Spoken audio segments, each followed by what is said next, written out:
Nelson Mandela ने का एक कोट है ना, मंडेला साहब का, क्या है,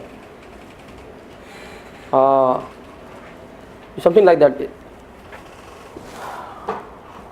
it is impossible, things are impossible unless they are done by somebody. कोई भी चीज़ इम्पॉसिबल होती है जब तक कि वो कोई कर ना ले। अब किसी ने कर ली ना, अब तो पॉसिबल था यार। हाँ, इम्पॉसिबल खुद कहता है कि आई एम पॉसिबल, तो इम्पॉसिबल सॉल्व नहीं होता भाई। आप कहेंगे हाँ भाई डिफिकल्ट है, कोई विजन डिफिकल्ट हो सकता है यार, ठीक है, हॉस्पिटल बनाना डिफिकल्ट हो सकता है, ठीक है डिफिकल्ट है तो कोई बात नहीं, डिफिकल्टी के साथ करने की कोशिश करते हैं उसको, but we can do it. Second characteristic of the vision is called lucidity. आइए, ल्यूसिडिटी को हम डिफाइन करते हैं, an articulation of the vision which explains the main idea in clear and unambiguous terms. यानी कि आप अपने विजन को जब बयान करेंगे, उसकी जो आर्टिकुलेशन होनी चाहिए, उसको जो अल्फाज का जामा पहनाएंगे आप, वो बहुत क्लियर होना चाहिए और गैर मुबहम होना चाहिए। जी, वेग ना हो, उसके अंदर एम्बिग्यूटी ना हो। जैसे हाँ? आप समझ रहे हैं उसी तरह कोई और। हाँ, यानी जिस तरह आप उसको समझते हैं, जब किसी सामने वाले से आप उसको शेयर करें तो वो भी आपकी बात को उतना ही क्लैरिटी के साथ समझ जाए, क्योंकि अगर आपकी आर्टिकुलेशन, आपके अल्फाज, आपका बयान उस विजन का वाज़े नहीं होगा और उसके अंदर जो है ना वो कोई इबाहम होगा, तो सामने वाले को जिससे आप शेयर कर रहे हैं आप उसको अपनी बात समझा नहीं सकेंगे, है ना। तो ये जो क्लैरिटी है इन दी आर्टिकुलेशन, विजन की आर्टिकुलेशन में, ये क्यों होनी चाहिए, ये क्यों क्लियर होना चाहिए, ये क्यों अनएम्बिगुअस होना चाहिए, क्या वजह है? वही बात के आपने बताया था, शेयरिंग हाँ, जरूरत पड़ेगी। तो शेयरिंग करने की जरूरत क्यों पड़ेगी? क्योंकि अकेले कर नहीं सकते। तो अकेले नहीं कर सकते, क्योंकि आपको और कंट्रीब्यूशन चाहिए। आप ऑडिट भी हो जाते हैं। जी, आपका ऑडिट भी हो जाता है, लोग आपको रिस्पॉन्ड भी कर देते हैं। लेकिन अगर आप अपनी बात ही नहीं समझा सके सामने वाले को, आपको खुद क्लैरिटी नहीं, तो इसका मतलब ये है कि आप उससे एक्सपेक्ट कर रहे हैं कि वो आपके उस विजन में कंट्रीब्यूट करें, उसको बात पूरी समझ में नहीं आ रही है, वो कंफ्यूज हो चुका है आपकी बात सुनने के बाद कि यार ये कहना क्या चाह रहे हैं, करना क्या चाह रहे हैं, मुझे तो कुछ समझ में नहीं आ रहा है, ये कैसी बातें कर रहे हैं।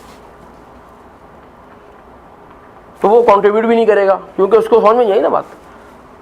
तो हम बहुत दफ़ा आम तौर पे भी जब कम्युनिकेट कर रहे होते हैं तो हमारी जो गुफ्तगू होती है, उस गुफ्तगू में अगर क्लैरिटी ना हो, उस गुफ्तगू के अंदर अगर जो है ना वो आप उसको जो है ना वो कॉम्प्लेक्स कर दें, उसके अंदर जो है ना उसमें एम्बिग्यूटी क्रिएट कर दें, तो आप कम्युनिकेट नहीं कर सकेंगे सामने वाले को, प्रॉपर्ली बता नहीं सकेंगे मैं क्या कहना चाह रहा हूँ। जिसका नतीजा ये होगा कि वो आपको रिस्पॉन्स सामने से जो आना, जो आप एक्सपेक्ट कर रहे हैं वो नहीं मिलेगा। एक मरतबा मैं मिसाल देता हूँ, एक बार we were travelling from Bahrain to Karachi,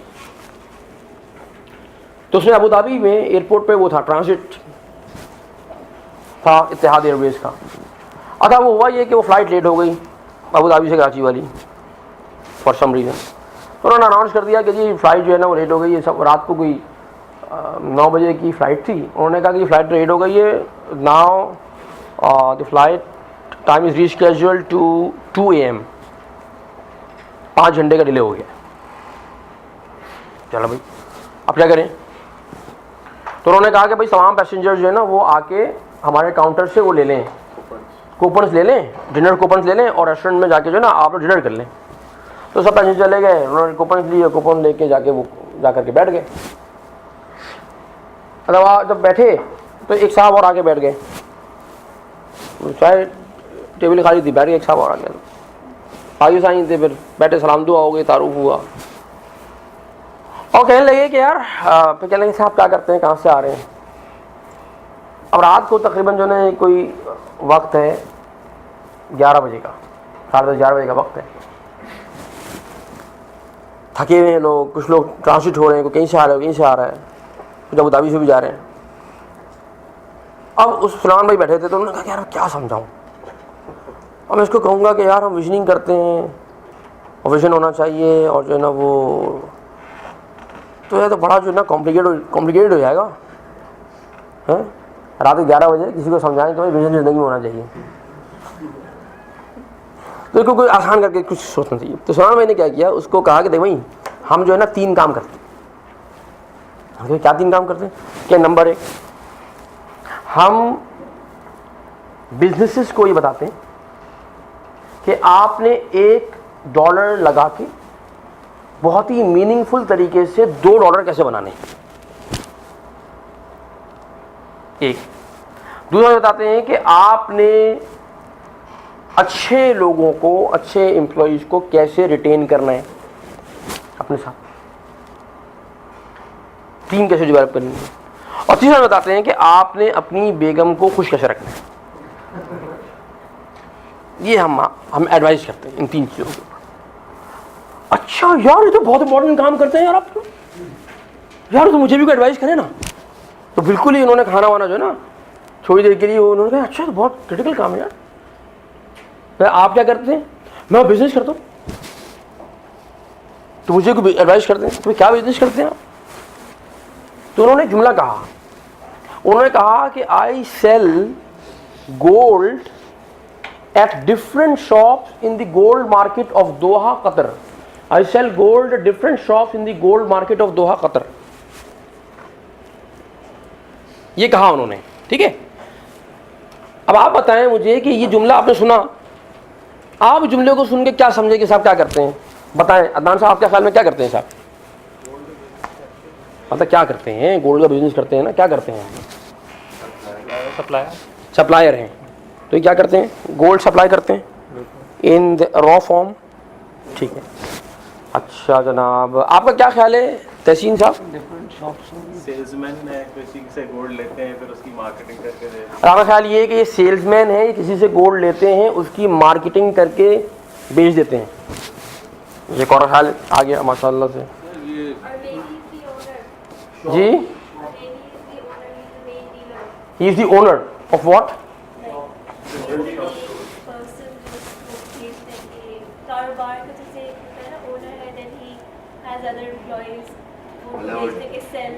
अच्छा, अपनी शॉप की डिफरेंट ब्रांचेज है। अच्छा, इनकी अपनी कोई शॉप, अपना कोई बिजनेस है जिसकी डिफरेंट ब्रांचेज हैं इन दी गोल्ड मार्केट ऑफ दोहा। ये वो अच्छा, ये भी एक आइडिया हो सकता है। गोल्ड बुलियन के अंदर भी तो काम कर सकते हैं, वो जो स्पेकुलेट करते हैं, अच्छा फिजिकल एक्सचेंज ना करते हो। हाँ। गोल्ड बुलियन भी है। ये भी होता है, वो करते हो। 4 आइडिया तो आ गए माशाल्लाह से इस जुमले के ऊपर। आइए और बता दें कोई एक आधा आइडिया और है। सोने की माइनिंग करते होंगे, गोल्ड माइनिंग करते हैं ये। एक और आइडिया है, चोर तो नहीं है, हाँ स्मगलिंग करते हो, चोरी का स्मगलर है। तो आप ये देखिए, इसका मतलब ये है कि ये जुमला है,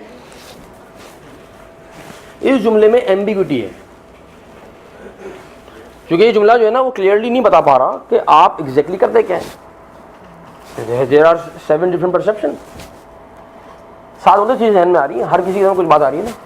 तो एग्जैक्टली हमने उनसे ये पूछा था कि भाई नहीं आप कैन यू प्लीज़ रिपीट कि आप क्या करते हैं, समझ में नहीं आई बात। तो उन्होंने ये बात कही, फिर तीसरी बार ये बात कही, फिर उनका नहीं भाई आप थोड़ा एक्सप्लेन तो करो।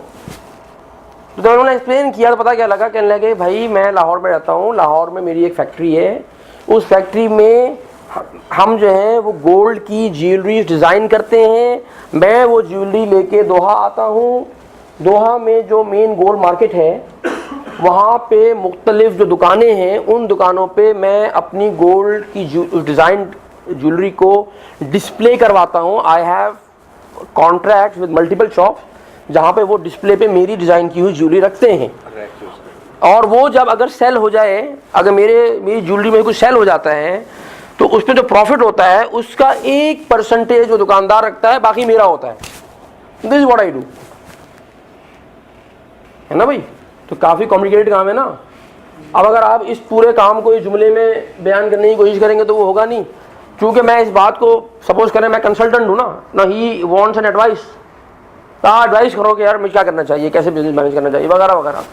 तो क्या without understanding this can I advise him? No. तो इसका मतलब ये कि अगर आप चाहते हैं कि कोई आपको कंट्रीब्यूट करे, कोई आपको विजन में कंट्रीब्यूट करे, आपकी बात को समझे, तो उसको पहले समझाना तो सही। और समझाने के लिए आपके पास बहुत क्लियर आर्टिकुलेशन होनी चाहिए अपनी बात की। उससे पहले खुद भी तो समझ, उसके बाद खुद भी तो समझे कि मैं करना क्या चाह रहा हूँ। मैं इंडस हॉस्पिटल बनाना क्यों चाहता हूँ भाई? इंडस हॉस्पिटल करना क्या है? कि इंडस हॉस्पिटल से खाली लोगों का फ्री इलाज करना है या इंडस हॉस्पिटल कुछ और भी करना है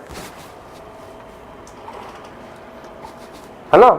पहले तो ना खाली भाई लोग आ जाएंगे इलाज करके भेज देंगे, एक आइडिया हो सकता है। एक आइडिया भाई इलाज भी करेंगे और हम एजुकेट भी करेंगे, फॉर एग्जाम्पल, ये भी तो सकता है ना। तो हॉस्पिटल का मकसद ये है कि एक तो हम उनको फ्री इलाज भी देंगे, लेकिन हम उनको एजुकेट करेंगे ताकि फ्यूचर में वो कंट्रोल कर सकें अपनी वो बीमारी को। हम प्रिवेंटिव मेडिसिन पे भी सपोज काम करेंगे। क्या करना चाहते हैं आप? जब तक आपको ये बात क्लियर नहीं होगी, जब तक आप सामने वालों को से प्रॉपर कंट्रीब्यूशन नहीं ले सकेंगे। इस सवाल से आइंस्टाइन का एक कोट है कि if you can't explain it well enough you don't understand it. हाँ, तो आप जो कुछ करते हैं, जो कुछ करना चाहते हैं, क्या उसकी अंडरस्टैंडिंग बहुत क्लियर है? अगर बहुत क्लियर है तो उसके अल्फाज बड़े क्लियर होने चाहिए ताकि हम औरों को समझा सकें। इसीलिए हमारे विजन्स के अंदर जो लूसिडिटी का लेवल है वो हमेशा हाई होना चाहिए, हाईली क्लियर एंड एम्बिगुअस। किसी को आप बात करें, किसी को समझाएं, फौरन आपकी बात समझ जाएगी तो ये करना चाहते हैं। अच्छा, ये एक चीज़ मार्केटिंग में पढ़ते हुए पॉइंट आया था, तो अब तो उसमें ये था कि जी दो सेल्समैन होते हैं, उनको भेजा जाता है, वो सेलिंग शूज, वो किसी अफ्रीका के किसी रीजन में उनको भेजते हैं, पहले साहब को भेजते हैं 500 पेयर्स और कहते हैं कि you have to go and sell shoes there. So next day he calls and said कि जी bail me out because nobody wears shoes here. तो कुछ अर्से बाद एक और को भेजते हैं वहाँ पे, तो next day he calls and said send me 3000 pair of shoes, nobody wears shoes here. So these are two perspectives of people. अब भेजने वाले ने क्या सोच के उसको भेजा है और जो गया है वहाँ पे उसने क्या विजन वहाँ पे कि ये what is this vision, what is this, जो उसको जो बंदा वहाँ गया what is this is what. जो पहला बंदा गया है उसका विजन लिमिटेड है। वो उन लोगों को देख रहा है जो ऑलरेडी जूते पहनते हैं। नहीं, वो कहता है यहाँ जूते कोई पहनता ही नहीं है। हाँ, मतलब ओके, ठीक है, 500 लोग पहनते हैं भाई, कुछ लोग जूते पहनते हैं, ठीक है ना। तो अगर आप इसका मतलब मार्केट जो है 500 लोगों की है। तो दूसरा बंदा किया है, वो देख रहा है पूरे एरिया को, यहाँ पे तो बहुत सारे लोग ऐसे जूते ही नहीं पहनते, इसका मतलब ये है कि इनको भी जूते पहनाओ। तो मार्केट 500 लोगों की तो हुई नहीं, मार्केट 3000 लोगों की हो गई। तो वो ब्रॉडर पर्सपेक्टिव में देख रहा है, यहाँ पे तो कोई पहन ही नहीं रहा ना है।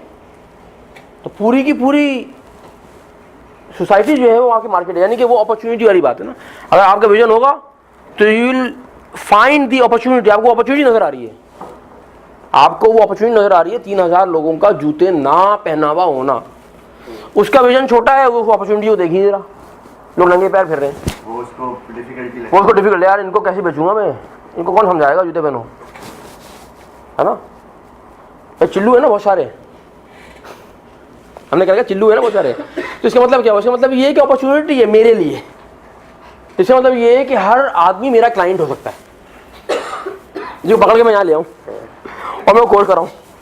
मेरे answer everybody is my client. मेरी तो अपॉर्चुनिटी है, दुनिया खुली हुई है भाई। और दुनिया में इतने चिल्लू है, इसका मतलब ये कि हमारा कोर्स जो है ना विजन वाला, ये तो बहुत चलेगा। हम सब मिलके भी है ना, बहुत चलेगा। और वो खाली मैं चला नहीं सकूंगा क्योंकि मार्केट इतनी बड़ी है कि मैं और सुलेमान अहमद और यान सिद्दीकी चला नहीं सकते। इसका मतलब ये कि मुझे बहुत सारे लोग चाहिए। तो इसलिए सबको ड्यूटी पे सीधे लगा सब ड्यूटी पे इसलिए लगाता जाता हूँ मैं कि भाई पढ़ाते जाओ मल्टीप्लायर इफेक्ट, क्योंकि हो नहीं सकता ना। It's not about business, it's not about making money out of it, it's about taking message forward. तो मैं कैसे करूँगा, टाइम इंडस्ट्री कैसे करेगी अकेली। तो इसलिए हमारा एक विजन है रान भाई, टाइम इंडस्ट्री का विजन है इन नेक्स्ट फ्यू ईयर्स इंशाल्लाह millions teaching millions in the world the concept of visions. ऐसे लाखों लोग होने चाहिए भाई जो दुनिया में जाके विजन पढ़ा रहा हूँ। कुछ को हम भी बढ़ाएंगे, मिलियंस टीचिंग मिलियंस इंशाल्लाह। गवर्नमेंट्स हैं तो चिल्ते हैं चिल्लू हैं, तो गवर्नमेंट भी बहुत सारी चिल्लुओं की हैं, उधर भी चिल्लू बैठे हुए ना। जो चिल्लू बैठे हुए हैं तो जो पॉलिसीज प्रोसीजर स्ट्रक्चर्स बन रहे हैं दुनिया चलाने के, मुल्कों को चलाने के, वो भी चिल्लुओं वाले हैं। जिस नतीजे में जो ना ओवरऑल जो है ना वो चिल्लू इफेक्ट आया हुआ है। और चिल्लू पने की एक फजा है, एक आबो हवा है जिसमें जो है ना वो, और इसीलिए जो चिल्लूइज्म के पैरोकार जो है ना वो बढ़ते चले जा रहे हैं और दुनिया जो है ना मस्त है। हम उस मस्ती से निकाल के फोकस करवाना चाह रहे हैं कि सर आप ये कह रहे हैं ना जो यहाँ लिखा हुआ है शेपिंग चिल्लूज into a force for good. माशाल्लाह यार, अरे अल्लाह अल्लाह, समझ गए आप। लेकिन कुछ बातें ऐसी होती हैं सर भाई, वो बोलने की जरूरत नहीं, समझ गए थे ना, है ना। तो आप पैशन है, चिल्लू में पैशन होता है, उसको किसी ने दिखाया नहीं होता, वो तो आपको दिखाएं और उसको कन्वर्ट करते हैं फॉर अ ग्रेटर गुड, जी बड़े खैर के लिए। तो we need to have lucidity my friends in the articulation of our visions. Third characteristic of the vision is we call it concreteness. How do we define concreteness is the number of quantifiable elements and degree of quantification in those elements. देखिए इसे कहते हैं कि something that cannot be quantified, cannot be measured. अगर आप अहमद, बाबर और चिल्लू को देखें तो what is the difference? Ahmad के पास चूंकि कॉन्क्रीटनेस लेवल हाई है, इसीलिए 5 साल के बाद वो ये मेजर कर सकता है कि मैं कहां पहुंचा। कुछ डेफिनेशन है ना उसके पास गुड हेल्थ की। बाबर भी अपनी डेफिनेशन के हिसाब से मेजर कर सकता है, मगर चिल्लू तो कर ही नहीं सकता। वो तो किस से मेजर करेगा वो कि मेरी हेल्थ अच्छी है, बुरी है, क्या हुआ क्या नहीं हुआ, he can not do it, है ना। तो हमारे विजन के अंदर एक एलिमेंट होता है कॉन्क्रीटनेस का, और कॉन्क्रीटनेस का उसूल ये है कि विजन जितना लॉन्ग टर्म होगा, जितना दूर का होगा, उसमें कॉन्क्रीटनेस जो है वो उतनी लो होगी, क्योंकि आप बहुत दूर की पिक्चर को बहुत एग्जैक्ट क्वांटिफाई नहीं कर सकते। हाँ, लेकिन you should have an idea. लेकिन जैसे जैसे आप उसको ब्रेक डाउन करके शॉर्ट टर्म में कन्वर्ट करते जाते हैं, आपकी कॉन्क्रीटनेस बढ़ती जानी चाहिए, आपके क्वांटिफिकेशन और क्वांटिफाइबल एलिमेंट इंक्रीज होना शुरू हो जाएंगे। गोया के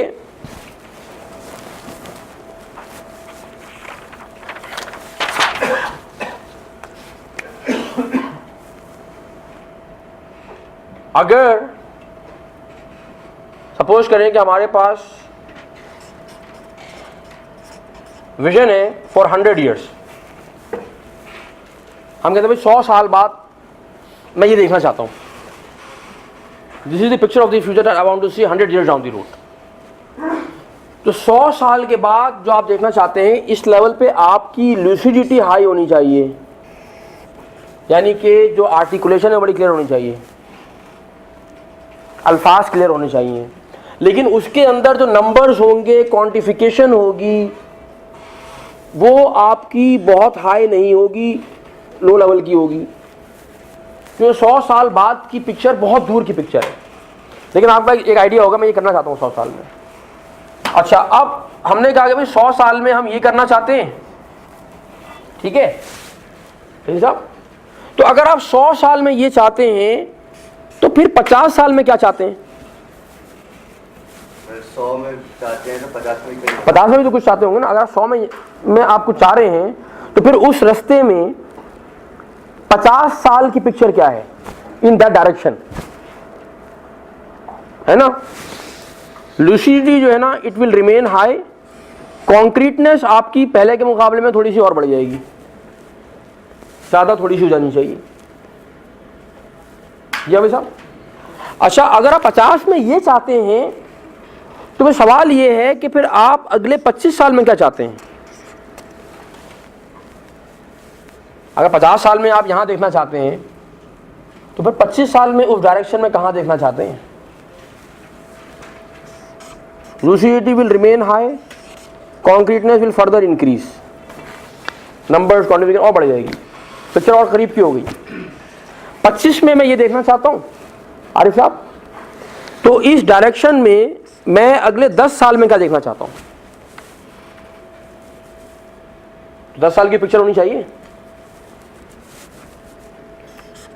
lucidity will continue to be high, concreteness will further increase. और अगर हम 10 साल में ये देखना चाहते हैं आप, तो क्या इसकी रोशनी में हम ये सोच सकते हैं कि अगले 5 साल में क्या चाहते हैं? 5 साल में मैं ये चाहता हूं इसका मतलब ये हुआ कि लूसिडिटी विल रिमेन हाई, कॉन्क्रीटनेस और बढ़ जाएगी।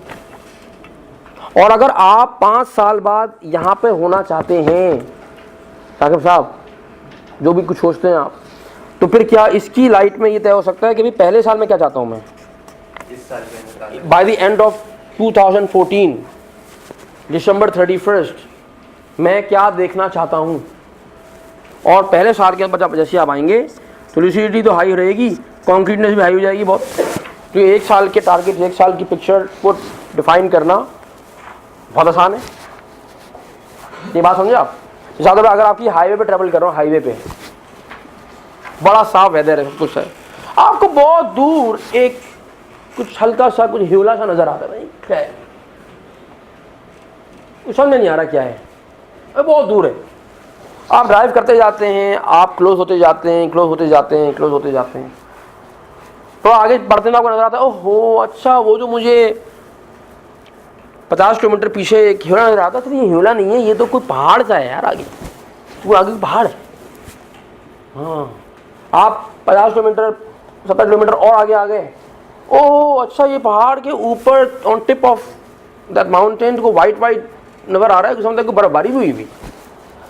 आपने 70 किलोमीटर 60 किलोमीटर और तय किए तो आपको नजर आना शुरू हो गया कि अच्छा यार इस पहाड़ के ऊपर तो दरख्त भी हैं और करीब आ गए, अच्छा एक सड़क भी है जो ऊपर जा रही है और घर भी बने हुए हैं, और करीब आ गए आपको पता लगा अच्छा इस पर जो है ना वो जनाब वाली परिंदे भी चहचहा रहे हैं, लोग गाड़ियाँ ऊपर से उतर रही हैं, नीचे उतर रही हैं, आ रही हैं, जा रही हैं, क्योंकि अब आप बहुत करीब हो गए ना, तो आपके पास बहुत ज़्यादा डिटेल्स अवेलेबल हैं उस चीज़ की।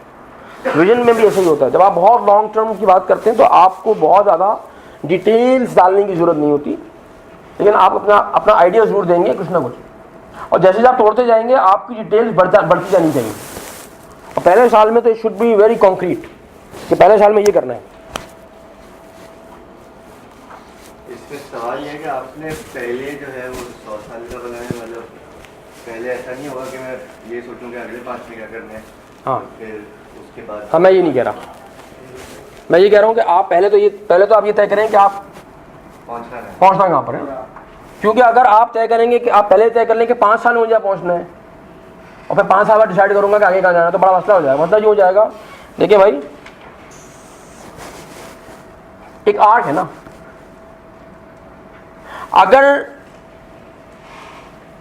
मैं यूं जाता हूं तो 5 साल में यहां पहुंचूंगा क्योंकि आगे मुझे यहां जाना है, लेकिन अगर मैं यूं जाता हूं तो फिर शायद मुझे यहां इस इदारे से जाना शुरू हो जाऊंगा। अगर मैंने पीछे तय ही नहीं किया कि मैं जाना कहाँ चाहता हूँ और मैं अंदाजे से चलना शुरू करता हूँ, यहाँ पहुँचा मुझे ख्याल आया अरे यार यहाँ तो जाना था, तो जाना तो इधर है, अब मैं यूँ जा रहा हूँ, फिर वहाँ पहुँचने में ख्याल अरे यार ये तो कुछ गलत आ गया, इधर यूँ कर लेना चाहिए, तो सारी ज़िंदगी जिगजैग हो रही होगी। तो आप पहले अपनी अल्टीमेट डेस्टिनेशन तय करें भाई, फिर आप करेक्ट करें कि आपने जाना कहाँ है ना। तो पहले जो है यानी कि आप कहते हैं कि मुझे जो है ना वो 200 किलोमीटर के बाद कहाँ होना चाहिए सपोज, तो भाई 200 किलोमीटर के बाद कहाँ होना चाहिए ये तो जब तय होगा ना, पहले तो ये बताओ कि कहाँ जाना है, क्योंकि अगर आप जा रहे हैं कराची से लाहौर तो 200 किलोमीटर के बाद पॉइंट कुछ और आएगा, और आप जा रहे हैं कराची से कोयटा तो 200 किलोमीटर के बाद कहीं और होंगे आप। मैं 200 किलोमीटर कैसे डिसाइड कर सकता हूँ अगर मुझे आगे 1200 किलोमीटर का नहीं मालूम,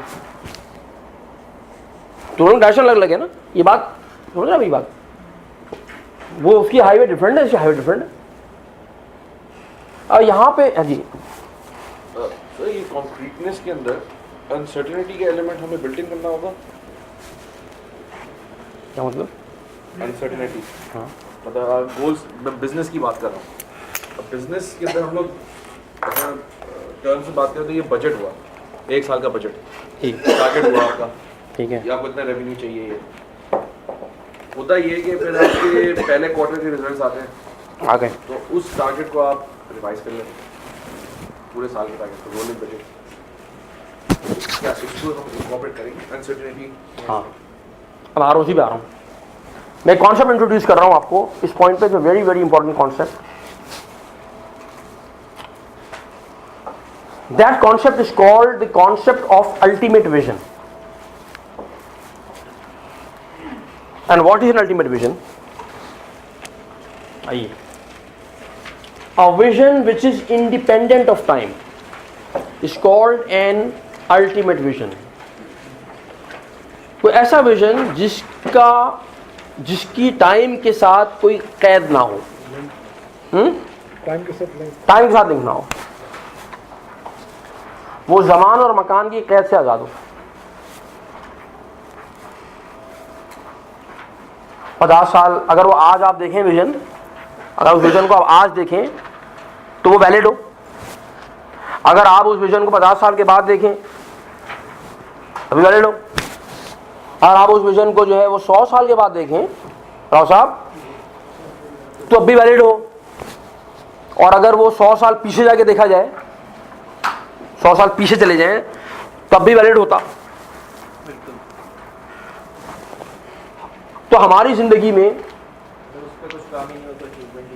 हाँ, उस हमारे पास जो है ना वो अल्टीमेट विजन होने चाहिए, यानी जिसपे आपकी पूरी ज़िंदगी खप जाए, वो आपकी ज़िंदगी में पूरा हो ही ना, और आप मर जाएं और फिर पीछे और लोग आएँ और वो फिर उस विजन को लेके चले आएंगे। फॉर एग्जाम्पल और ये जो आपके विजन होते हैं ना 100 साल, 50 साल, 25, 10, 5, 1, ये उस अल्टीमेट विजन के साथ कनेक्ट हो, एंकर्ड हो। इनको हम कहते हैं intermediate visions. We call them intermediate vision. And what is intermediate vision? आइए, a vision derived from the ultimate vision for a particular instance of time is called intermediate vision. इन्हें कहते हैं भाई इंटरमीडिएट विजन। जैसे ही आपने time लगाया वो intermediate हो गया। इसके ऊपर एक चीज होनी चाहिए,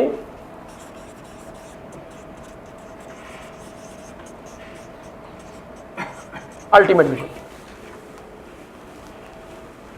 वो आप जो अभी थोड़ी देर पहले एक बात कर रहे थे उससे मेरे ध्यान में सवाल आया था कि आप बता रहे थे कि जो उन्होंने प्लान किया था कि 5 साल में हो जाएगा वो 3 साल में हो गया, या फॉर एग्जांपल अब मेरा 50 साल का विजन जो है वो 25 साल में पूरा हो गया। हाँ, तो अब फिर क्या करें बंदा? हाँ, मतलब या 100 साल का विजन है, वो भी मैंने सोचा था कि 100 साल में जी होगा, हाँ, लेकिन सारा पूरी जिंदगी में हो गया। हाँ जी। अब क्या करें बंदा? तो इसका मतलब आप बार बार रिवाइज करते रहेंगे आप, मतलब वो फिर उस वक्त जाके फिर नया विजन फिर नया विजन बनाएंगे आप। तो हम कह रहे हैं भाई आपको विजन होना चाहिए इतना पावरफुल हो जो आप लाइफ को ट्रांससेंड करें, and you should have your intermediate vision connected with that ultimate vision. Let me give you couple of examples. एक कंपनी है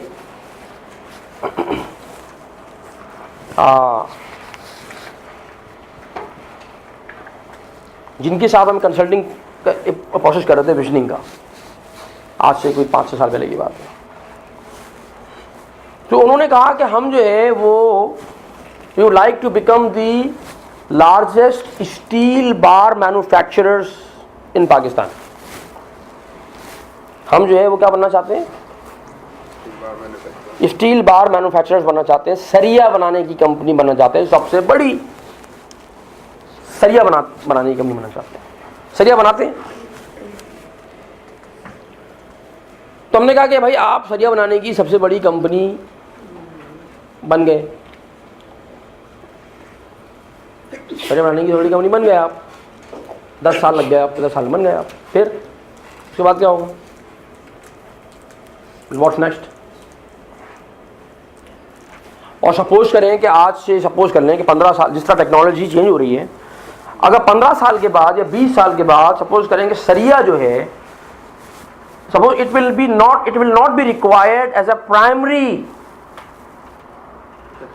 कंस्ट्रक्शन मटेरियल, तो क्या करेंगे आप? तो आप सोचेंगे बैठ के, अरे यार तो सरिया तो चल ही नहीं रहा, अब तो एल्युमिनियम पता नहीं चल रहा है और वुडन फ्रेम्स आ गए हैं, पता नहीं क्या क्या चीज़ें आ गई हैं, अब तो सरिया तो बहुत कम इस्तेमाल हो रहा है। तो क्या करेंगे आप? हाँ, तो उसका विजन चेंज करेंगे। बैठे होंगे उस वक्त, यार क्या करें? तो जितनी देर में आप सोच के विजन चेंज करेंगे उतनी देर में कोई और लोग जगह ले चुके होंगे आपकी, कुछ लोग मार्केट में ऑलरेडी आ चुके होंगे। तो उन्होंने कहा कि भाई व्हाई डोंट वी से कि we would like to be the leading building material supplier. Why steel bar manufacture, why not building material supplier, है ना? अच्छा, कि बिल्डिंग मटेरियल हो तो भाई दुनिया में जब तक लोग हैं, जब तक ह्यूमैनिटी दुनिया में है, लोग दुनिया में हैं, तो दुनिया में बिल्डिंग्स भी बनेंगी, कंस्ट्रक्शन भी होगी ना, तो किसी न किसी फॉर्म में होगी। घर बनते हैं, बिल्डिंगें बनती हैं, ब्रिजेस बनेंगे, सड़कें बनेंगी, होगा कि नहीं होगा भाई? इसका मतलब ये है कि बिल्डिंग मटेरियल अगर आपके विजन में आ रहा है तो इसका मतलब ये कि it is giving you a very broad spectrum to work. क्योंकि बिल्डिंग मटेरियल में जो है ना स्टील बार भी है, बिल्डिंग मटेरियल में एल्यूमिनियम के पैनल्स भी हैं, भी हो सकते हैं, वुड भी है, वुडन पैनल्स भी हो सकते हैं, टाइल्स भी हो सकते हैं, मार्बल भी हो सकता है, सीमेंट भी हो सकती है। बिल्डिंग मटेरियल के अंदर 4000 ज़्यादा प्रोडक्ट है दुनिया में। और अगर टेक्नोलॉजी चेंज होती जा रही है तो आप अपने बिल्डिंग मटेरियल के अंदर प्रोडक्ट चेंज करते चले जाएं, ऐड करते चले जाएं। लेकिन अगर आपने स्टील बार को फोकस किया तो आप तो चंद सालों में लिमिट हो जाएंगे। कोडैक के साथ जी जैसे कोडैक या ब्लैकबेरी के साथ साथ हुआ ना, आप तो फंस गए, आप एक बाउंड फंस जाएंगे ना फिर। तो आप क्यों नहीं सोच रहे? हाँ यार, सोचा नहीं हमने भाई। बिजनेस की जो डायनामिक, बिजनेस का जो स्ट्रक्चर होता है वो तो एक ही होता है ना। अब आपने सरिया बेचना है या एल्युमिनियम बेचना है, टाइल बेचने हैं, सब बिकेगा ना, सब चलेगा, सब चलता है मार्केट के हिसाब से, टाइम के हिसाब। तो आपने स्पेक्ट्रम को ब्रॉड क्यों नहीं कर रहे? आप लोग अल्टीमेट कर दो ना, जो बिल्डिंग मटेरियल की रिक्वायरमेंट होगी। अगर 100 साल के बाद भी दुनिया है और 100 साल के बाद दुनिया में लोग रहते हैं और उसमें कोई बिल्डिंग मटेरियल होगा तो हम वो बनाएंगे।